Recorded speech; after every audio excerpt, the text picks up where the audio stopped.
Welcome to TechLeapart channel, and in today's video I'm going to show you how to draw on Microsoft Word. Now the first thing you have to do is open up your Microsoft Word. After that, open any blank document. Now from here just click on Draw tab. That's it. Now from here you can draw any art as you like. Here you can find some drawing tools.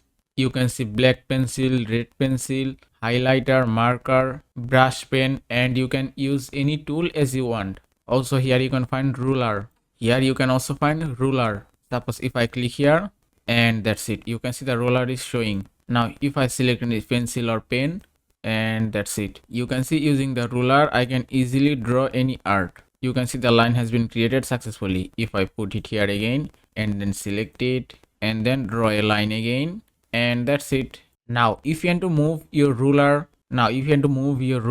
then you can use your mouse cursor, and that's it.